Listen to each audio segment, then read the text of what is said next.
Nation. Welcome back to another episode of Boys in the Zone. We got a fun guest here, Lose Takes. Been watching his stuff a lot recently. He's had some great guests on, and he's just been chopping it up, putting out some good content. So I had to bring him on the show. What is up, man? What's good, y'all? Hey, that's another great season started. Yes, Very sir. excited. Hey, it's always fun to talk ball, man. Absolutely. The Cowboys won their season opener away. They're one of five teams to actually win as an away team this week, and it was a 33-17 victory. Really, more like 33-10 because the Browns scored very late in the game. But man, it feels good to get that first one under the belt, and it not being against the Giants for one season finally. Speak on what you thought about the initial game after it. What was your thoughts, and who really stood out most from you as a player off the rip? Um, I just love pretty much everything at this game, from the preparation to just down to the detail, whether it be on the offense, the first half, and then the defense, the entire game. I love how this defense is just night and day compared to last year. I feel like, we saw glimpses of it in this preseason. We saw like how the exoskeleton of this defense with guys who are the threes, who's the fours, and how they got it. And you can only imagine what the ones got. And then this chess piece with Micah, like in live action, Hmm. was just unbelievable. But if I can, this is hard. You want me to pick one player, man? I, I'll give it to no, I don't want to give it to Overshawn. That's the obvious one.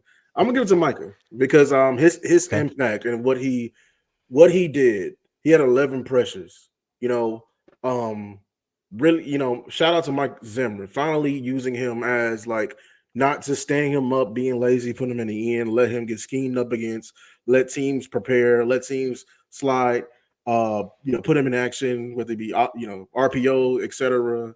Uh, just having him move around and let him attack the weakness of the offensive line, the opposing team offensive line, and let him eat. He did his job, man. Yeah. No, 11 pressures, 6 hurries, 4 quarterback hits, 1 pass defense that led to the interception by Kendricks, a sack, and a 20.8 pass rush win percentage from Micah Parsons. He was phenomenal. You spoke to him kind of being, and even the coverage of the game spoke to him kind of being that queen chess piece on the board, and just being able to utilize him wherever you can in that A gap, on the edge, dropping him back. He had some coverage snaps in there as well. Yeah, He was just phenomenal. You mentioned Overshone, who actually graded out as the highest Cowboy yeah, out of any player on our team. He had an overall grade of 88.6 on PFF. Just overall an electric debut by DeMarvion Overshone.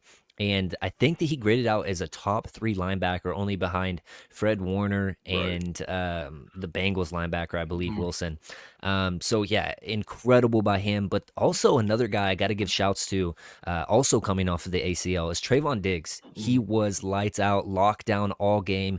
You saw that he had that click and close ability as well on the stick and hit where he came up and made a nice third down tackle. He got an interception back Mhm. from the ACL. Yep. That's got to feel so great for him. And I don't know if you got to catch the sounds of the sideline yet. They dropped about 45 minutes ago. You can just see him and Al Harris. Those two, man, they love each other so much. He was so proud of Trayvon Diggs for getting in there doing that. Um, but on the other side, man, and even I mean, my guy who I have to shout out as the best player would be Jordan Lewis, but I'll get to that in just a Yeah. moment. Kalen Carson, though, he played so well in his debut as just a rookie and a guy that kind of got thrown into the action, of course. I mean, he's known for a little bit, of course, with Bland being out for maybe like 2 weeks now. Mhm. But overall, man, very impressed with him. We'll get to his grade later on in the show. But my guy, Jordan Lewis, came up and tackled extremely well. Played Yes. some good slot receivers. Moore and Judy working in Yeah. the slot some. Mhm. Those guys are no slouches. I thought that overall, Jordan Lewis brought a lot of that tough physicalness that you want to see from your slot corner, and doesn't get enough shine. Honest to God, Yeah. he's one of those guys that continues to come in, work every single season, and everybody's always trying to replace him. He's Yeah. very good. He came in a little bit gimpy last season, and that led to him kind of giving up some plays. But once he got good and healthy, he was very good down that stretch. So I have to shout out Jordan Lewis. Um, yeah, and another thing I wanted to talk about overall was the safeties and how they were Oh, played. yeah. Do you have something off the rip that you want to Oh, I talk about just with them? because I mean, I was a guy who wanted. I was looking at Dono as a possible trading piece. I think all these people you're talking about here's the conversations on how we think they're expendable, and that's light a fire in their game. Yeah, We've seen Dono. As you know, the safeties are the most important probably position in Mike Zimmer's scheme because that's literally if watching Cam Newton how he goes through progressions. As soon as he comes to the line, the first thing he hmm looks at is the safeties. The safeties tell everything. Pretty much, I would say 80% of what the defense is doing. It's the coverage. Sometimes it's the a lot of times it's the pressures because they got to roll. You know the coverage too where the pressure is coming from in order to fill the holes. yeah, So I just love that we both safeties got to be able to tackle and cover because they're going to be interchanging, yeah. That's responsibilities. that. And sorry to cut you off. That's the biggest switch from Mm. DQ to Mike Zimmer is because, like you mentioned, the safeties are interchangeable. They're asked to play box even if they're more of a typical free safety, Yeah, and and we've seen that back in his time with Minnesota. That's why it was so important to have both of those guys back there for him. Now Harrison Barnes and with yeah, I forgot the others. exactly, Yeah, yeah. exactly. And with Donovan Wilson, with mixing in some Wanye, with Hooker, you've got a nice rotation of safeties. Now, I didn't really notice Wanye on the field if he did get on there on the field a lot, Mm. but still, it's so important. And we've already seen in this very early season how important it is to have good depth. Sam Mm. Williams went down. You got Marshawn Nealand in the second round. Everybody was kind of worried about that pick. Not me. I really liked the pick, but Yeah. it came to he's basically your second or yeah first guy off of the bench really Yeah. after D Law and Micah go off and get some much needed rest. So very important to have depth. Same thing with that safeties. Same thing with your corners. You saw Bland. He's out Mhm. for 6 weeks or so. And you have to play Carson now, but it's so important to get those pieces in there, and having Wanye in that rotation as well is it just makes me have so much hope for this safety group in the future and getting a nice rotation. And I really am excited about this back end. Yeah. Um, one thing I did want to note is the Cowboys were heavy in, I won't say heavy, they used a lot of 21 personnel, Mhm. um, which is, the typical fullback or two Mhm. backs or And whatever one tight end. Yeah. look and one tight end. With Ferguson maybe possibly missing this next game. Who knows? But that means that your guy in those sets, those 21 personnel sets, is probably going to be Schoonmaker. Mm. Do you have any reservations about Schoonmaker kind of coming into this fold? Because he's kind of more of your blocker guy. He's kind of more of your on the field if you're in 12 personnel, not really the 21 personnel. Yeah, So, that's what I'm about to what are your say. thoughts with that? Yeah, we don't got a lot of 21, but like what they shown this last game, they're willing to go into 12, and it's like a weird looking 12 because Hunter is in at the tight end, and Yeah. I kept seeing reports that he was getting work at tight end. Listen, soon I worry about his because what people need to understand why he kept so many tight ends on his list. I mean, on this hmm roster, he wants to go 21 and 22 personnel. He wants two tight ends on it. He wanted to do it last year, but he couldn't do it because of Shun. Because Mm, you need to have that. You need to be able to run routes and be a threat in the passing game as well. You cannot be just a solid blocker because as soon as yeah. we bring you out there, you're going to tip away of what we're trying to do, or you're just going to be an unaccounted for. Like for as a defense, we're going to treat you like a offensive lineman because we know you're not going to beat us, or you know what I'm saying. So I don't know. We're gonna see. Maybe John Stevens get some looks. I mean, I'm just praying Shoemaker something happens because we're gonna need that Yeah. interior. Somebody's got to put pressure on the middle of the field. Well, I think that you were on the right path when I actually think that Hunter Lipke is going to get a lot of those Yeah, snaps and targets because not only was he probably the best blocker as far as your tight ends go. I mean, obviously he's a fullback, but in week one, but he also showed some in the running game. He yeah, also showed that he can run some routes, go out wide, like you mentioned, in some kind of strange variation of 21 personnel where he's right. not really a back in that matter, but he's Like a more of a H, tight end. like a wing But back and like a half like wing, yeah. like yeah, And we yeah, see the 49ers do that a lot with Kyle Juszczyk yeah. and utilize him with George Kittle out wide, and then they only have the single back in that kind of pistol formation.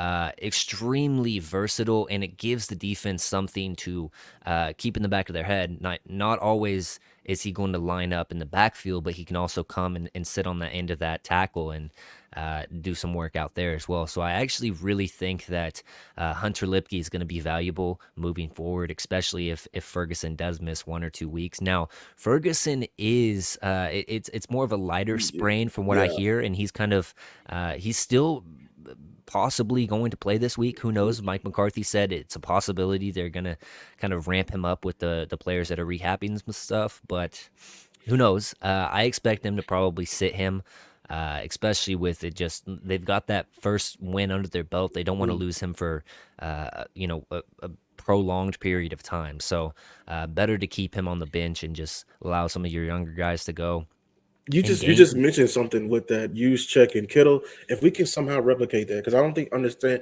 people don't understand how like that can be like a game changer in our playbook Yeah, because you can't go like okay. Typically, the reason why tight ends obviously the tight end position is a hybrid. It's a unicorn on the field because it's too big for safeties and DBs to cover, but it also can be I mean no too strong for safeties and DBs, but also we may sometimes too big or more of a speed gap between linebackers. So for when you linebackers. go Yep, in there with the was it the 12 personnel or like 22 personnel, and you hmm have them, they're gonna have to stay in base.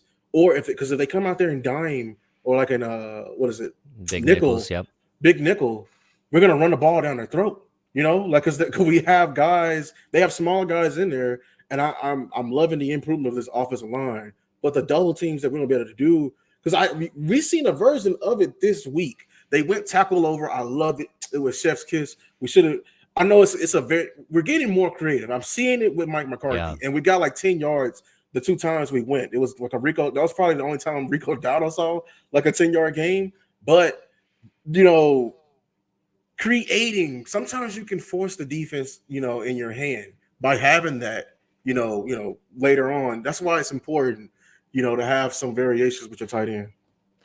No, I completely agree with you, and I there was some times where the Cowboys were too creative. I felt like in the running department Mm, where they asked some guys to trap two players away or come across the line and try to trap block on yeah, some instances and try to reach block on some instances. Cooper Beebe, for how good he was all game, as far as pass blocking, there were some times where he didn't get out mm, when we're accustomed to seeing him get out so well to the second level and make some blocks. Now, of course, the one play I'm referring to is against JOK, which is one of those linebackers back that it there, just so yeah, So hopefully that stuff will get cleaned up a little bit, but I think that's our biggest weakness right now is just that running game and yeah, figuring out how to block better for these running backs. Because I don't know about you, I thought Zeke looked really good, especially in the yeah, pass catching game. Not only as just a pass blocker when he was asked to pick up a blitzer, but just catching the ball out of the backfield and getting positive yards. Now he's lost a step. He's not as speedy. He's not as elusive, but he can still catch the ball just as well as any other back in the league, and he can pick up some yards, some tough yards if a yeah. linebacker or whoever is there to try to make a hit on him. So, really liked what I saw from Zeke. What are you kind of feeling? You like the rotation it is right now? Zeke is your one, Rico is your two. Mix in some sprinkles of Lipke and Deuce. What are you feeling? Yeah, I was wrong on Zeke. I'll be the first to admit it, but like I wasn't all the way wrong. I already said none of this really works if McCarthy doesn't like plan or fill out during the game. You can fill out during this game that Zeke was going to be needed. because in these like the Browns were a heavy blitzing team, and we're gonna need him in pass protection downs, and he just had it. So Yeah. if he can use that even for with other games, maybe there's a Rico Dowdle game, maybe even there may be a Deuce game. If he does a good job in filling out these running backs during these games, I have no problem with this. I'm not Mhm. asking this run game to be top of the league. I'm not. I'm asking it for it to be literally just slightly above average. That's all. Yeah. I'm paying attention to the yards per pop. Like, Yeah, yards. Yeah. I think what's more important than the run game is the play calling, Hmm. because when you automatically go to the line and you call a run on first down, it's inevitably well, not inevitably, but it's probably going to lead to a second and long. And that's where you've got to kind of peel back your habits a little bit and roll more with the play actions right there, or the quick screen game, as kind of an extension of the run to Yeah. get you in that second and 5, 4, 3 territory. That it's just at that time it's just playing with house money for Dak Prescott, because he is really good on third down. If you can give him that short of a distance to get the first down, I feel like it opens up your playbook a lot more, gives the defense more to think about. Okay, this could be a run or it could be a pass. It could be this. It could be, the boot and waggle. The Cowboys love to use their tight ends. So it just opens up a lot more things versus a 2nd and 8. The defense already knows you're going to pass. Yeah. So Yeah. that's more important than the running backs necessarily for me. My guy Falcon he brings up this, the TD Zeke got. What are the odds that y'all think Pollard gets that last year? No, he doesn't. Um, Yeah, he doesn't get it. He gets arm tackled. That's the thing. I mean, that's Zeke game. Like that interior, the 10 yards in, you put Zeke in 100 times out of 100. Because he's gonna be able to. It's all about momentum down there, right? yeah, And I don't need Pollard. He doesn't have the frame to last within the goal line, because I need you consistently moving forward, because the big guys up front are moving forward, and the field is condensed. So every little gap matters. You falling forward in that gap matters. And that's what Zeke, as soon as he got that, he was already leaning forward. Even with him tripping and breaking the tackle, just that momentum, that's what I want. yeah.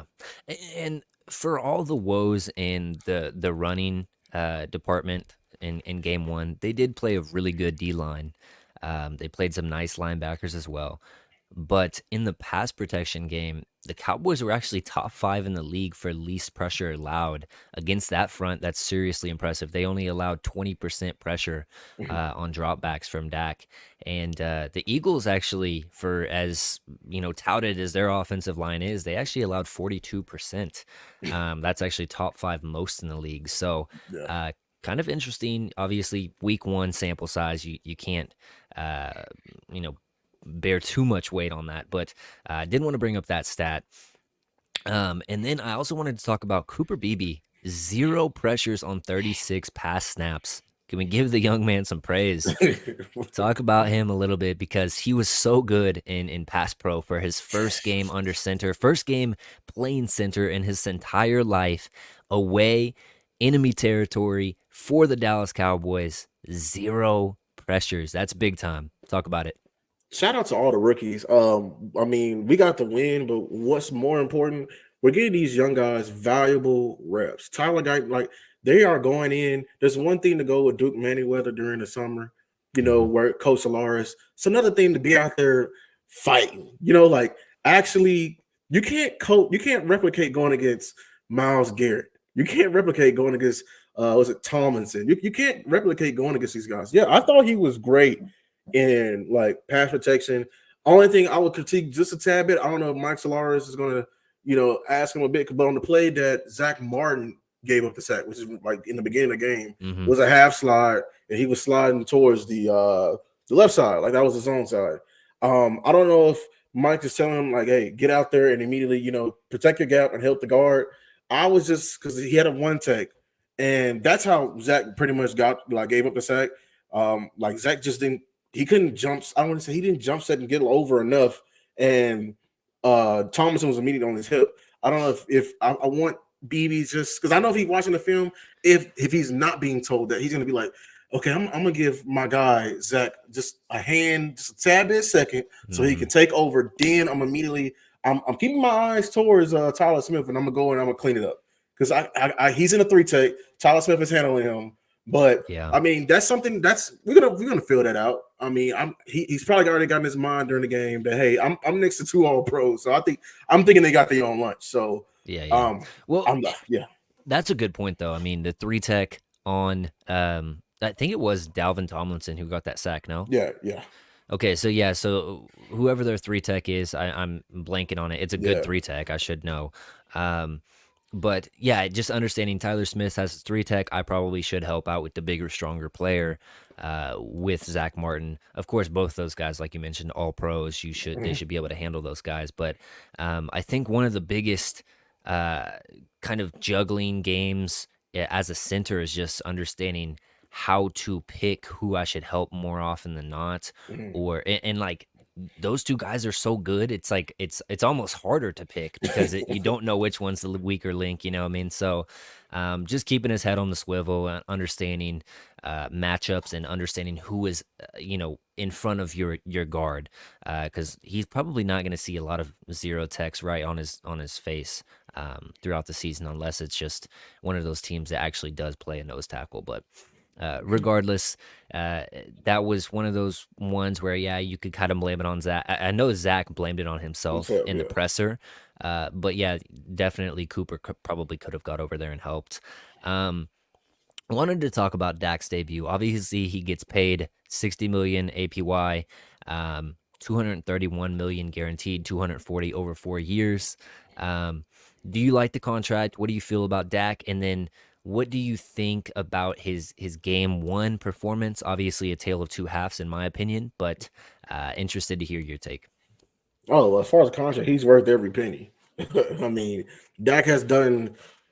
I believe, like, if you ask me, I think Dak is like either top three or really top two quarterback in the league. I really and I Mm, truly wholeheartedly believe that the combination of leader and what a quarterback is done, and because I value with quarterbacks what you can do without, not what you can do with. There's a lot of quarterbacks that has they've been propelled in this conversation after their team has like went all in and got them the necessary weapons, and now they're a totally different quarterback. While Dak, he's dealing with an incompetent, front office at times.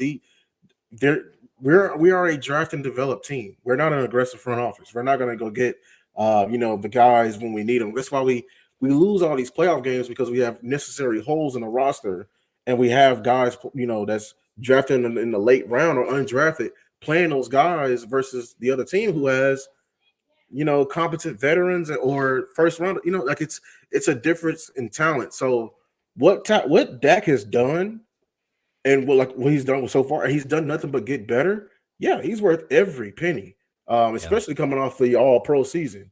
And what you gotta pay him because like that's the first year under this offense, and he didn't get it until probably the Niners game. And once they got it, it was a completely different offense. So, and then as far as this game right here, I thought he had an amazing first half. He was looking very efficient. I think in the second half they very much did dial it back. Um, Dak is one of the most why I admire Dak because he's one of the most cerebral quarterbacks in the league. He's yeah, he's pre-snap. He's setting the protection. He's given enough trust by his coach to even change the play once he sees a look on the field. Not a lot of quarterbacks do that. A lot of quarterbacks get their hand held. You know what I'm saying? And it's nothing against them. I'm just saying when you get prompted up to this conversation, I gotta knock that against you because your workload is just not the same. yeah. So No, that's a good point. Shots at a certain quarterback that wears number one. Anyways, Dak Prescott started the game 12 of 17, 140 yards, and the touchdown passer rating of 114, completion percentage of 71%.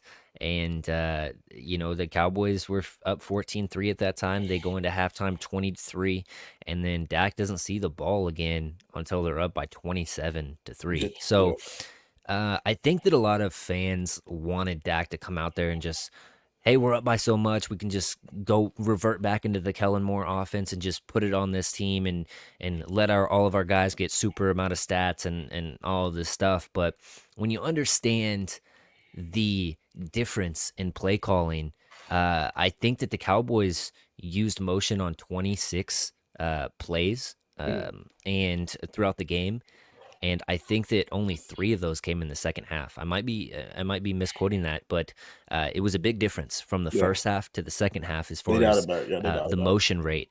Also, just how they were trying to play the game, understanding, hey, Miles Garrett is over here. He's against the rookie. We're either going to have to chip him with Ferguson, and that's probably why you didn't see as much of Ferguson as you'd liked as a Cowboys fan. Or you're gonna have to get out and roll one way and kind of eliminate almost a little bit, half of the field or at least a third of the field just because you're rolling to one side. But it Mhm. was such a good game plan from the Cowboys that executed it perfectly. And then you not only marry the defense with the offense in the first half. Obviously, the offense didn't perform as well in the second half, but you married those two, and then it comes in with the middle with the special teams of Brandon Aubrey, who's just lights out, just continues to be God, such a weapon for this team. I said he's probably worth. He's probably the difference between uh, 2 or 3 wins in the season just because that's how good he is. And then you add on this new kickoff rule. I think that immediately ups Turpin's value to this team. You saw it on the punt return, just so electric. And I'm super excited for the special teams this year. yeah. Oh my God, And you know yeah. that John Fossil is already dialed up some crazy looks for that kickoff return. You already know it. It's just a time to see it come to fruition in the later in the season. But very excited with all of those things coming together. But as far as Dak goes, yeah, conservative play calling after that first half, and it's one of those things you want to see the running game get going a little bit more at that point, but. Cleveland probably understood, hey, they're up by this much. They're just going to run the clock down. So, Mhm. um, it's one of those things, man. You've got to take it with a grain of salt. Of course, Dak didn't even throw for 200 yards, the one touchdown, whatever. Um, Hopefully, we see a little bit more against the Saints, but Yeah. who knows? The Cowboys have been, I think that over the past 2 seasons have averaged 33 or 32 points a game at home. So, who knows? This could be a big game for them as well, especially if they jump out to the early lead. We'll talk a little bit more about the Saints further on in the show, but are you still worried though about the offensive line as far as run blocking? No, I think they showed. I mean, it's not perfect, but there's something there, and that's what's triggered the creativity of McCarthy. He's trying new things. There's a chip on the shoulder. I love Tyron Smith to death. That's probably my favorite Cowboy of all time. Maybe less than Larry Allen because I love offensive linemen, but uh Tyron Smith, he didn't have it in the run game, especially like his Yeah, knees he didn't have that same burst in his prime days. He had a little burst and he can like overpower with his upper body. We didn't we now we have some pop with these young rookies. Now we can even Terrence Steele is fully healthy. Like we have something there. yeah, We just need to be more efficient. You talked about the offense in the second half. I don't even care if they scored. My thing is what is they leaned in on the tempo because the tempo is a part of like neutralizing Garrett. But I didn't like when we was going like 1 minute, 2 minute drives, and we immediately throwing the defense back out there. That's mm, counterproductive football. yeah, This defense is balling out of control right now. We want to keep them, we don't want to have them gassed. You know, maybe yeah. is That was the Kellen sometimes Moore. That was the Kellen Moore yeah, philosophy. that was yeah, and we didn't like that because that leads to injuries when people are tired. Like we sometimes I don't even want you to play. You don't even have to play for the touchdown. Play the field position battle. Like just at least get a drive going, milk the clock because I Hmm. want the clock moving, especially when we're up. But I mean, I think a lot of I said this in my video I'm going to release, but a lot of teams struggle. I think that's a part of the offensive rush because we saw so many leagues get so many teams lost leads in the second half Yeah, across the NFL. So maybe that grows with time. Maybe maybe we grow out of this. But I know they're seeing this on the film. We need to get better at the 4 minute offense. So yeah. No, I would. I'm. I don't know. Mike Solari has me a little bit worried about the run blocking, just because of what he's asking them to do and all these crazy. I think he's trying to get a little bit too creative. That's just what I'll Yeah, I say. think he's trying to get was it Ben Johnson's? Because I mean, all of this pullback, this is what the Lions do, Yeah, you know. yeah. So yeah, keep going. But I think with the Lions is they have so many weapons that it's almost like the linebackers are so concerned with the weapons over the middle and with the running backs out of the backfield and all this stuff that it makes them think more. It doesn't allow them to get in their gaps and on their cues as quickly. I don't know. I maybe I'm overreading this, but I just think that the Cowboys run blocking has is it still leaves a little bit to be desired. We'll just put it that way. Um, if there's one point of improvement you have to see from week 1 to week 2, what would that be? Yeah, run blocking efficiency, I would say. Um, I just we just need to have an average run game. I need to see, and hopefully we clean up the penalties. I just what I want from is in the offense is just to stay ahead of schedule. You know, Hmm. don't get behind the sticks. There's no play call in the book that's for second and 12, second and 13, 14, 15. Stay ahead Yeah, of the sticks. I want it, and even if it's a first down run, I'm looking for 4 yards. That's my goal, 4 yards, right? And yeah, then now we're second up for second and six, and then maybe we get a with the West Coast, we get I don't know a 2 3 yard passing play. Now it's third and one. Like that to me is a good drive. If we end on third down and it's third and one, the now the playbook grows out, tremendously, and so I'm really going to be paying attention to this offense. I mean, luckily, this is another good defense. Hopefully, we don't overlook this game looking towards the Ravens, but this is a good defense, but they're not the same as the Browns. The Browns yeah, defense is probably the best you're going to see this entire year. I'm gonna be honest with you because yeah. they're a very good defense. The And they're Saints, even better at home. they're So, even better at home. yeah, So let's get a rhythm going. Let's get these young guys some more reps. Let's be more efficient. I'm not looking for crazy numbers this year. As Cowboys fans, we're tired. We need to see something we can grab up on into the playoffs. I need to see efficiency. yeah. I need to see some hope. I would say. For sure. I put out a tweet. I think that your best wide receiver happens to be your best running back too. So we'll see if Dalvin Cook can come in here and bring a little bit of juice as well to that lineup.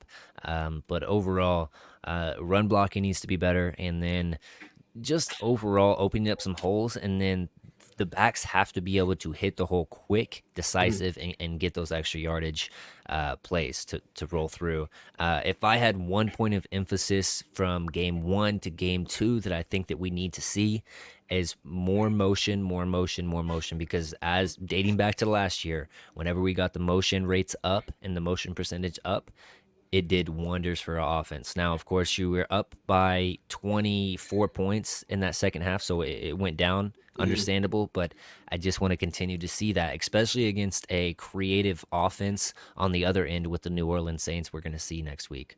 Um, Yeah, one I mean, word. Okay, yeah, go ahead. yeah. Sorry. Just to add, just a quick thing. I mean, if they did dial it back, I appreciate that. That's Mike McCarthy being, conscious of the schedule ahead. Don't Yeah. want to put that on film. So yeah, and then also Tolbert. I'm looking at the wide receiver too. Somebody Mm. needs to step up. Shout out to Cooks, but not wide receiver two, wide receiver three. Somebody, Jalen Brooks, you had a good catch, but I need some consistency. But yeah, go ahead. Yeah, no, I agree. Tolbert was actually probably one of the only players that I had as a stock down Yeah. after this game. He had the holding on the very first play of the game that kind of erased that Zeke run, and then other than that, he batted down a ball that was supposed to go to his teammate over the top of him, thinking it was for him. He just he didn't even have a single catch, so needs to be better. Um, and yeah, that's just point blank. You need to be better.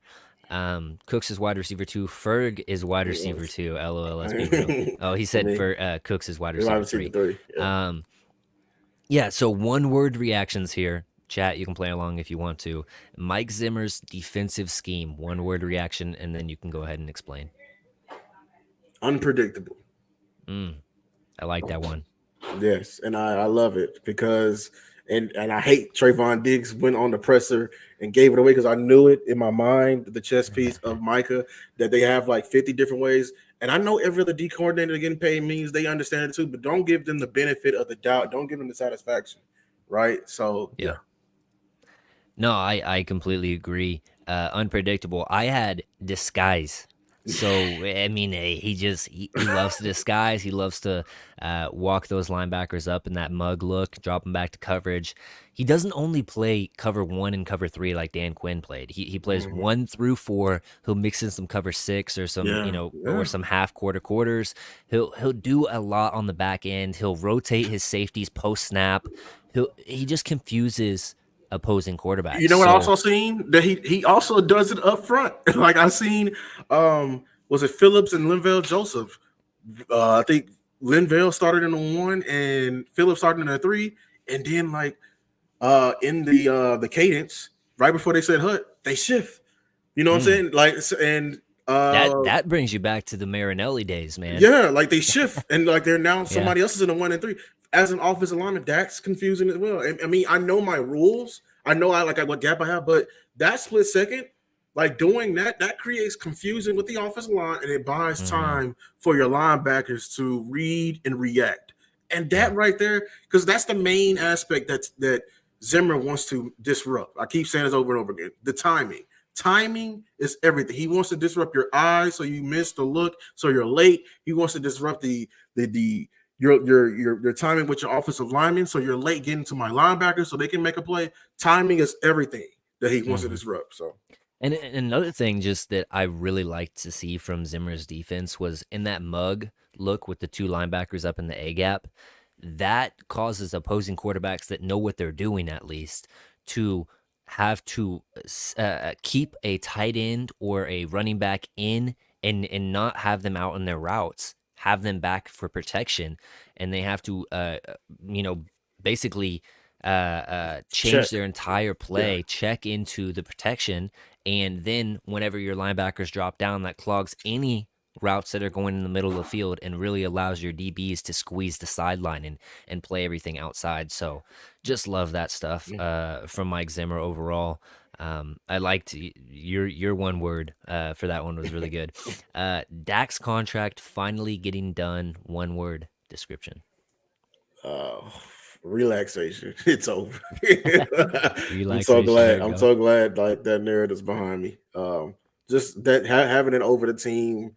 I know they're like relaxed as well too, because having to answer that question over and over and over and over again. They milked it. The Jones family kept pushing that narrative out. I'm glad the well finally went dry, and they cannot make no money no more off that narrative. So yeah. Mm. I said heavens because it had to have come from heaven because getting that done right before the game, man, I was thanking God. I was like, man, Yes. finally don't have to hear this narrative throughout the season. On the The mic. only person that's on the 1 year contract is Mike Zimmer and Mike McCarthy, and that is what it is. But it puts some fire under their butts. I kind of like that more for coaches than players, really. So yeah, I was thanking heaven for that one. Demarcus Lawrence getting 2+ sacks. Who would have thought that? Yeah, yeah. But that speaks to the scheme of this defense. Like that's one thing I think was going to get into. That's what I hated with Dan Quinn's scheme. The freelance, the free. He gave them too much freedom. He had.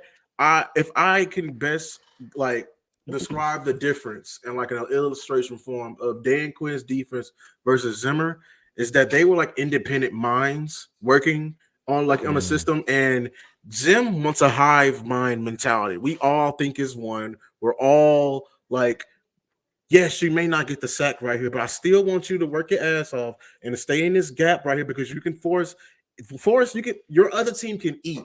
And it yeah, makes you look good as well. I would praise you when it comes on the film. And like, or when lose takes and EJ Savage, we can pray because I'm paying attention to that. yeah, Overshown when you're working your ass off, on a run play, on a run fit, and you didn't make the tackle, but you just overemphasize on keeping your hand free, forcing it back inside for Kendricks to make like I am paying attention to that. You know what I'm saying? So yeah.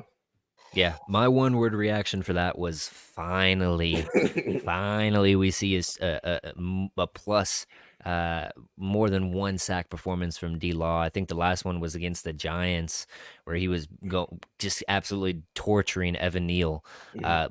But since then, man, it's been few and far between for D Law, and so really excited to see that. Of course, it's against backup tackles. You know, it is what it is. I actually really like DeJuan Jones. I liked him out of Georgia, Ohio State actually is where he's from. Mhm. Um, but still a backup tackle. So it is what it is. But I just finally for him, Brandon Aubrey. One word to describe that man.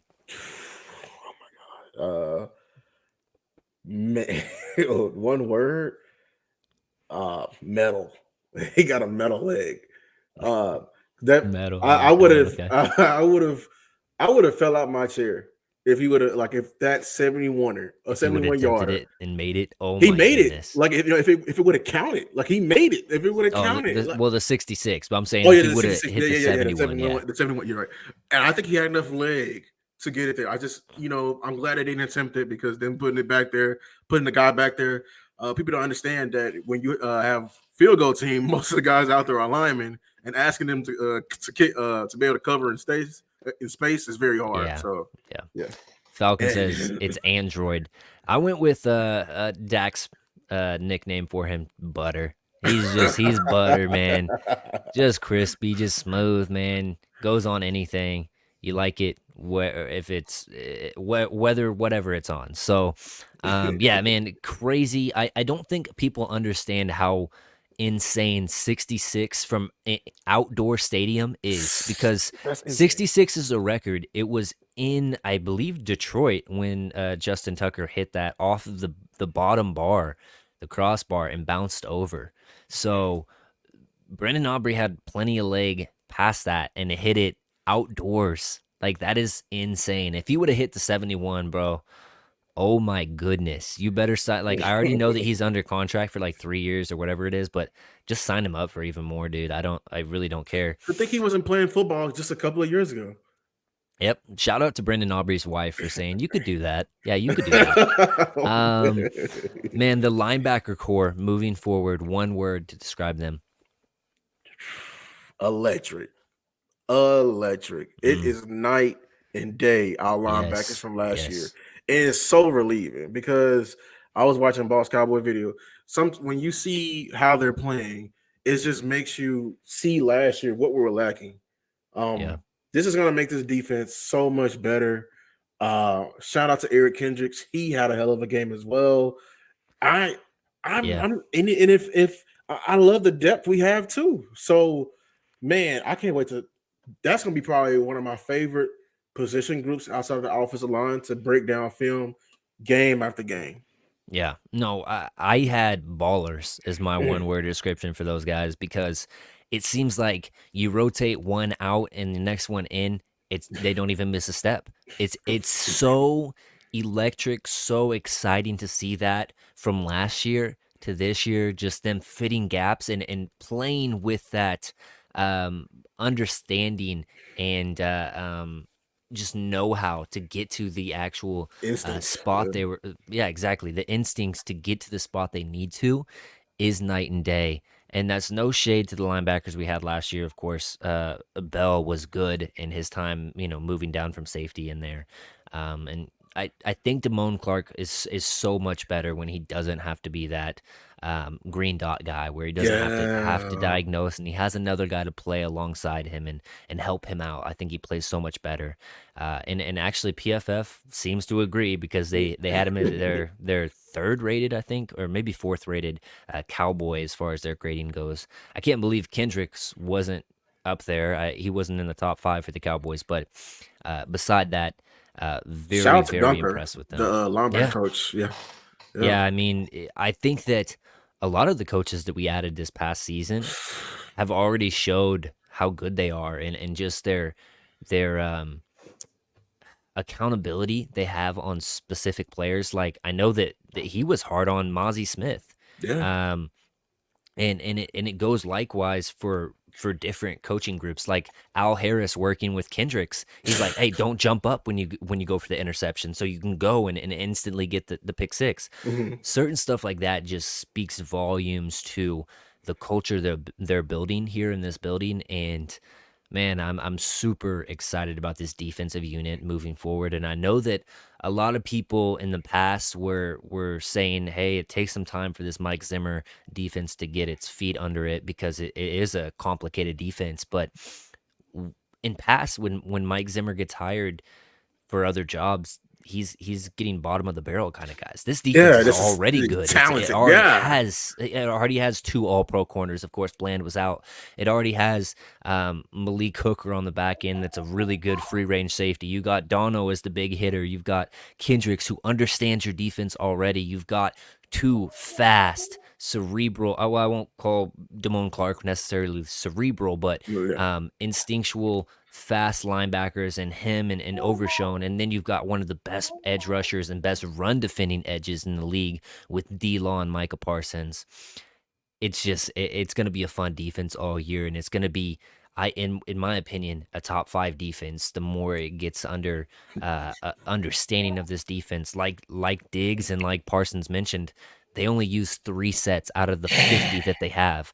Now, when people see that, they don't understand that it can still be the same set, but it can be disguised as something different, or it can be a variation of a set that looks different. So just because the alignment isn't the same every time, it's basically the same thing, same defensive coverage and when that's they what say that. and that's what Tom Brady hated. That's Yeah, what he said on live. on That's the why he broadcast. Yep. hated playing Mike Zimmer, because Mike Zimmer, he has a base, and the variations, it's like 60 different variations, but the base looks the same, every time. And I know, Hmm. like I just put it in my video. It takes an asshole of a coach to be able to coach that. Somebody who's very strict. I, a guy who's for the players and Dan Quinn cannot get that out of his players. I'm sorry, because the I already know because he wants, in order to do that, he's coaching perfection all camp. Hmm. They kept going back to it. Why are you giving it away? Why are you giving it away? I just get back in that spot. I know that your responsibility is 15 yards away across the field, across to the other hash, Yeah. but get back in that A gap, like I said, because I need you to hold it to the very last section. Do not inch over. Do not give your eyes away or anything like that. And it takes, it takes a certain type of person to coach that. And it takes trust. Like I mentioned at the top of the show, the cover 6 looks. Cover 6 is not an easy defense to It's not. trust your defense to have, It's because not. one of your safeties has this entire half Entire of the half. field. Yes. And then you have one safety taking a quarter, and Order. you Yeah. have your corner taking this corner. Mm-hmm. So understanding that it doesn't only take, hey, let's run this cover 6 look and disguise it as a cover 3 look, but it also takes the trust in your players to show this safety as a strong safety, as a box safety, and he's dropping way back. The slot is coming out to cover that flat, and your linebackers are staying in that middle of the field. Like, that takes a lot of trust as a coach to call that as well. So just And a super, lot of teaching. You gotta, yeah, like, I'm sorry, but Micah Parsons, and that's what they preach. Micah needs to know what's going on behind, behind him. This cover 6 look, it takes long to develop. So I'm gonna yeah, need to maintain your lanes and do not let Deshaun Watson break this pocket, get outside break contain. containment. Because if he breaks contain, we got a guy over here who's covering a half of the field, and they're Uh-huh. overloading that side with, they're seeing 2 routes that way. So it's very important that you let it develop. You know what I'm saying? Like, so it's just certain things like that. Yeah, and I think that you saw it whenever his players, and we might be going a little bit long on the Zimmer praise, but you saw it in the preseason when Overshown was talking about how smart he is as a D coordinator. It's the difference between knowing tendencies of other teams. If they are really good with their cover 3 man beaters, then you want to shift into that cover 4 look. It's just those simple things that a defensive mind can understand and see on the fly and get his team in the right coverage. That is going to be so night and day difference from DQ to Zimmer. Super excited about that. Let's jump into the rookie grades, and because we're going a little bit long, and I'll just keep them short, and then we'll jump into New Orleans preview. Tyler Guyton, I gave him a B minus. The technique kind of reverted back to his OU days a little bit, getting over his skis, his shoulder pads over his feet, kind of diving more into the opposing edge. But overall, man, the pressure rate that he gave up was solid against one of the best pass rushers in the league, and he really only had 3 plays that I kind of dog-eared as bad plays, negative plays. He had another handful that were just bad technique, but he held his own, and then quite a few wins actually. So B Yeah. minus for him. What would you give him? Yeah, I'm around that B. I think a bad game for him was giving up like multiple sacks or Yeah. strips or something like that. Like you said, his that's why it's important that we can't replicate. We can only go to Weather for so long, Solaris for so long. Hmm. You Yep. need to be Yep. in a fight, and this is great, good reps, good quality, safe reps that didn't affect the team like in a loss, right? And you came out of this you came out of this unscathed. You know what I'm saying? So like Yeah. from a grading standpoint. So yeah. Yeah, and I think that the Cowboys also did a really good job of understanding who he had matched up against him and helping with the chips, helping with the rollouts from Dak to one side, kind of isolating him away from Garrett was just really good coaching and really good scheming by the Cowboys offensive coaches. I'll let you take Cooper Beebe actually with your letter grade first for him.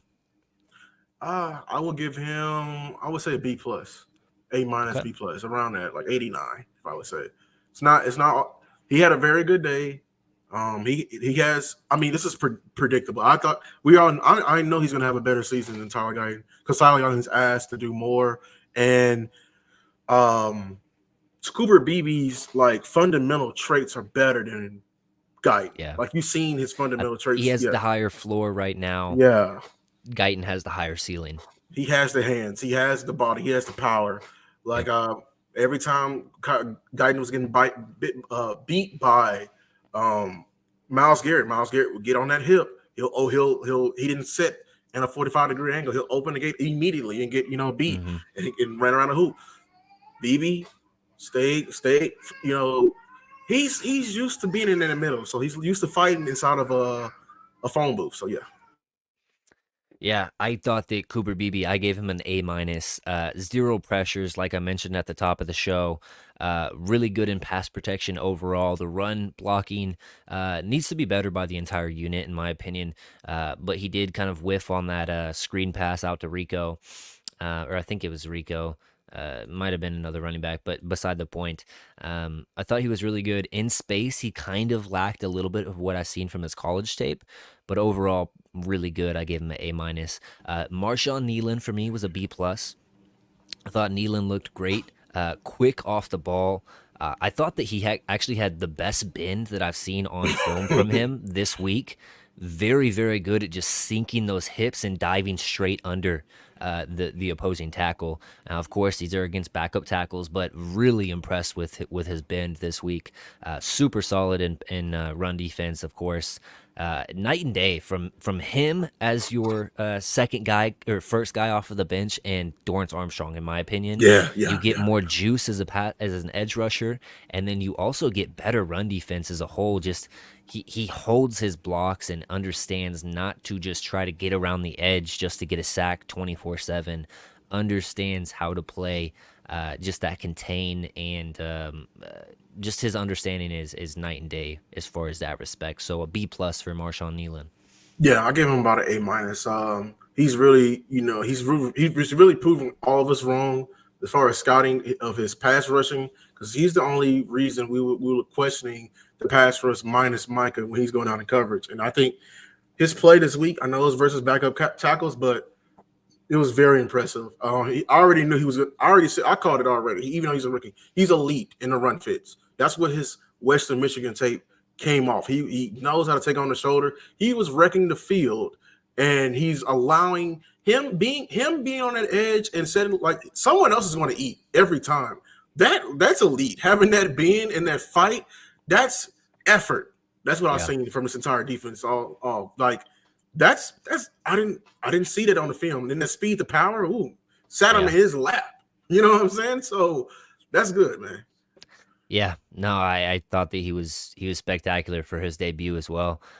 Really good play overall from the rookies in general. Kalen Carson, I gave a B plus. Got beat for the TT or the touchdown against Judy. Um, Overall, played physically, played with awareness and good understanding of the defense in general, knowing when he had help over the top, knowing when he needed to give cushion, and give credit to the other guys obviously out there. Malik Hooker was Yeah. probably in his ear a lot, telling him, "Hey, I'm not there this time," and understanding that stuff in the huddle. Um, but overall, really good. Got a few pass defenses as well. Should have had a couple interceptions, but Yeah, that'll come. I yeah. know Al Harris was chirping in his ear about those dropped picks.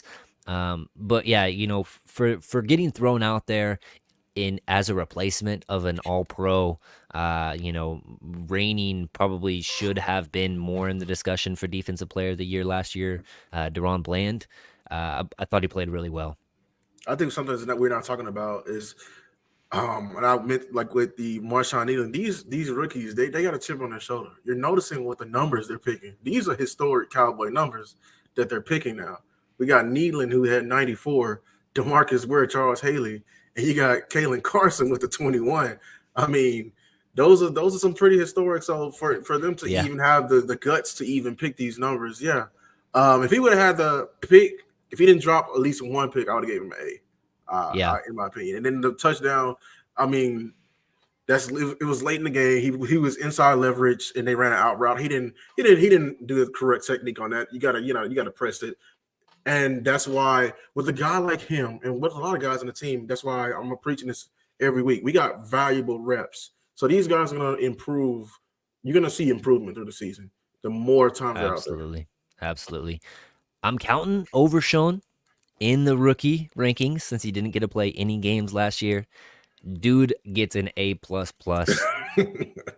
I mean, this play he looks like he was shot out It's of a freaking cannon, dude. insane. His speed, like being faster, being fast as a football player is one thing. Being faster than Micah And Micah Parsons Parsons. as a football player is a whole nother thing. Now, of course, Micah's battling in the trenches, so and he was more taking that angle right there, but still, man, absolutely crazy that he can do that. His run fits were really well all night. He was good in coverage. He was decisive, clicked and closed on this play, on a few plays actually. Um, I want to say he even got a pass defense if I'm right. Maybe not. Overall, though, just A plus plus for Overshown, man. Crazy good game. And if this is the linebackers we're getting, the linebacker play all season we're gonna get, man, I said it. I tweeted this out. He looks like, as far as just running out there and hitting guys, he looks like Dre Greenlaw out there. And I mean, if that's what you're getting, a guy that's like Dre Greenlaw that brings some nastiness and likes to hit people, ah man, sign me If up. he can if he can fly around, like he needs to get more in his man body. If he can Yeah. do that, then you're head on with that. Yeah, A plus plus. This man, I everyone maybe seeing overreaction, but it's kind of warranted. We may have another star being born here in Dallas, man. As far as because the way you saw it last year when we lost him, how it hurt this coaching staff. They knew we were losing a guy.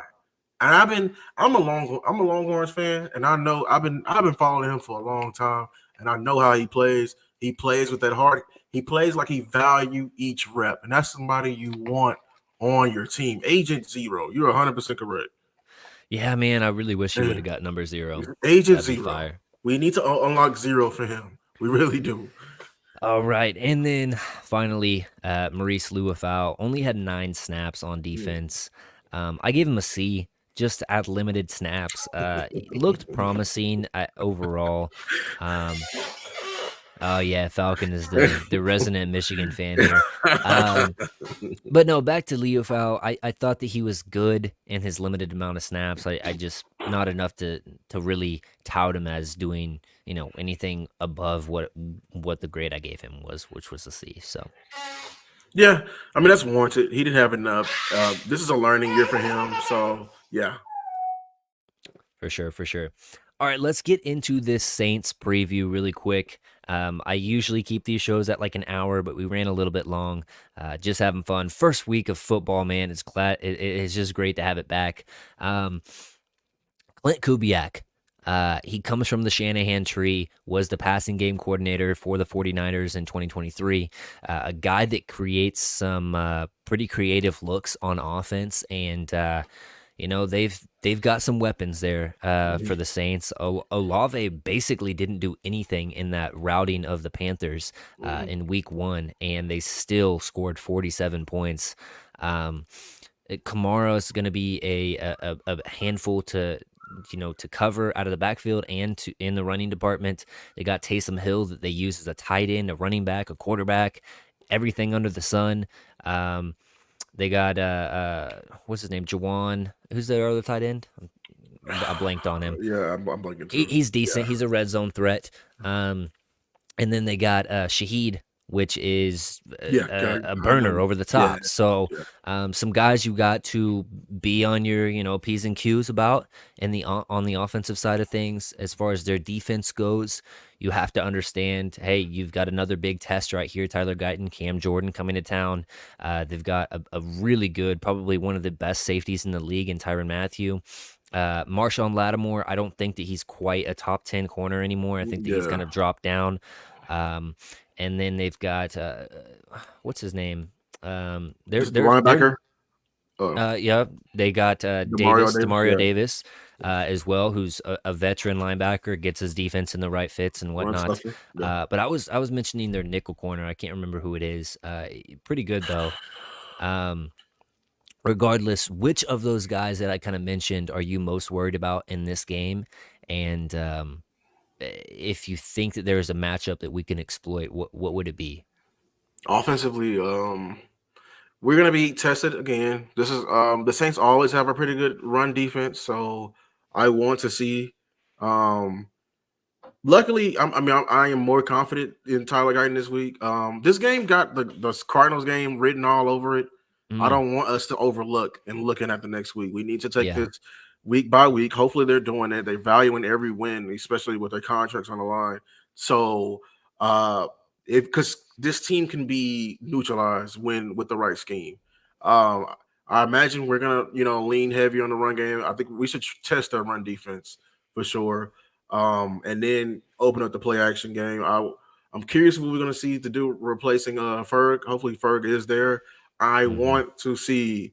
I think our this is a game for our receivers. I feel like CD can, even though I don't want him to because I don't want to risk injury. This can be a big game for him. Even if I really do. And it's gonna. I think this is a wide receiver. The wide receivers take over this game. I feel like there's a lot of favorable matchups in their secondary. Yeah, I'm pulling up. I just went to pull up who they have on that back end. Um, so Marshawn Lattimore, Paulson Adebo is who I was thinking of. That's Mm, a decently good corner there, who's been playing some good ball. Alontae Taylor's their other corner. And then Marshawn Lattimore, like I said, who's kind of kind of been iffy these past few seasons, in my opinion, right. except for whenever he matches up against Mike Evans for whatever reason, he thinks that he's yeah. Regardless, I kind of agree. I actually like our passing attack against this Saints defense as long as you are cognizant and aware of where their safeties are roaming, Mhm. and understanding if they're giving you that shell look. I know that Dennis Allen is a good defensive coordinator. He's going to try to mix up some stuff and send some blitzes, but Dak typically is very good against the blitz. Um, I'm I'm really it's more about our defense against their offense because I think that Clint Kubiak and I'll pull up this play actually because and shout out to Skywalker Steel, he posted this play um about what they're doing right here, and it looks like it's just gonna be like a little crack toss or something like that over here or the screen, but they actually leak out this tight end. Let's Mm, pause right there, and they get this touchdown right here. So watch where this tight end starts. So he comes across the mm, formation, comes over here, sets in line, All of the defense floods, and Yeah, what is the 20 doing? yeah, all of because it looks like it's probably going to be a screen or some type of toss Yeah. or whatever out there to the outside. But this is the creativity that this offense has. They put up 47 points. Now, the Panthers were a decent defense last year. This game was just absolutely horrible for them. So I don't really know where they're at on defense. Uh, And but I don't know if they also lost Brian Burns. I don't know yeah, because did their because they have one of the best interior D linemen in the league. I think he got hurt. he got hurt. Yep, Yeah, Dwayne Brown. so Um, yeah, so uh, you know, or Derek Brown. Sorry. Derek Brown, yeah. Um, So I don't know where they're at on defense, but as far as this is stuff that you have to be ready for, and you have to know where you're supposed to be in the scheme. And Mhm. you're playing a complicated defensive scheme now. You have to understand, your assignments and have that communication as well. Now, uh, like we mentioned earlier, Kendricks being on the field and getting the players in the right spots, Hooker on that back end, telling Carson and helping him out some. Those are big pieces that are going to, I think, really shift what happens in this game. If you start off hot and your offense is rolling, and then you get some stops on defense and build a lead, I feel very, very good. But if you let them hang around, like you mentioned, this could be a trap game like the Cardinals. Derek Carr, say what you want about him, but he can make some good throws out there. Now he can be prone to interceptions and forcing some balls as well. So if you got some sticky coverage, you can get a few turnovers off of him. That plays into your defense and allowing you to build some leads. But do not sleep on this Saints team. Home opener, like I mentioned, Cowboys have averaged like 33 points at home over the past 2 seasons. So the outlook looks good for the Cowboys, but Mhm. man, I'm nervous about this game after seeing them put up so many points. Now, the Panthers are probably the worst team in the league, but Yeah. you had to take the first week with a grain of salt, of course. But man, it looks like they're a creative offense. So this might be the first real test for our defense against the Shanahan Treed offense and figuring out things and working out some kinks. Um, Score predictions. We'll roll into that really quick since we're running a little bit long. I would say 2014. 24-10. Only 24 by us, man. Come on now. I think we're you can see in the Browns game we're heavy and not showing everyone what we have. We're trying to keep our cards close this Mm, season. I believe. So okay. yeah. I think it's going to be 33 again. Back to back 33-point games. 33-20. I feel good about that. Anyways, if it is your first time on my channel, and you like Lou and what he's talking about, go check him out. I dropped his YouTube page and his Twitter in the description underneath the video. So please do go check him out. If you're from Lou's side and you kind of liked my content, come check me out, Boys in the Zone, or YouTube/EJ the number 2 Savage. And it's Cowboys talk always here every single Tuesday night, unless I mention it on Twitter, then I'm gonna roll a different night. But yeah, I'll be here all season, and it's just a lot of fun. I appreciate you guys in the chat. Lou, anything you want to say before leaving, my brother? Yeah, I mean, hey, it's gonna be a great season, taking it game by game. It's always fun to talk ball. Hopefully we can do this again, man. Yeah. Absolutely, man. It was a pleasure having you. And with that being said, we'll catch you next week. Peace. Yeah. Forget what you got, none of it matters until you don't work from the top. I'm talking non-stop squad.